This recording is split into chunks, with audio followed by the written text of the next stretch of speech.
সামাজিক সমৃদ্ধির বার্তা সকলের কাছে পৌঁছে দিতে জাতি ধর্ম বর্ণ নির্বিশেষে ঈদ মিলন উৎসব আয়োজন করল মেদিনীপুর শহরের আলীগঞ্জ বড় মহল্লা।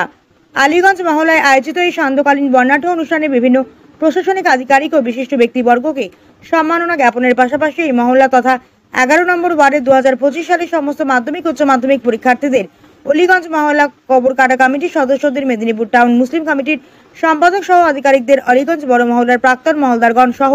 নতুন কমিটির সদস্যদের সংবর্ধনা জ্ঞাপন করা হয়। গতকাল আয়োজিত এই অনুষ্ঠানের মঞ্চে এই মহল্লার নতুন কমিটিকে স্বীকৃতি প্রদানপূর্বক নবনির্বাচিত মহল্লাদার শেখ আজহারউদ্দিন নায়েব মহল্লাদার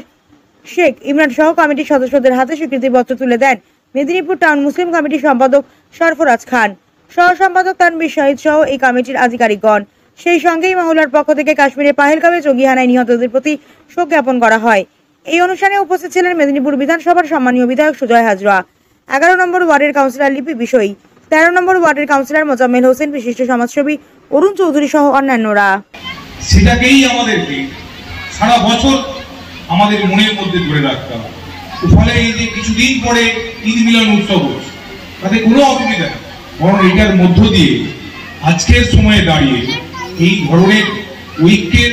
যত আমরা অনুষ্ঠান করব, যত আমরা এই সামাজিক অনুষ্ঠান করব,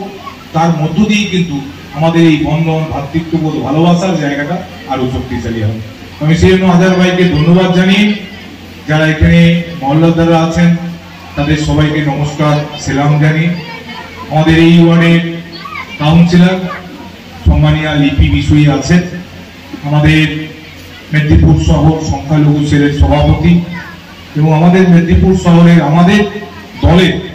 একমাত্র আমাদের মাইনরিটি কাউন্সিলর স্কুলের শিক্ষক আমাদের মোজাম্মেল ভাই, মোজাম্মেল হোসেন আমাদের মধ্যে উপস্থিত আছেন।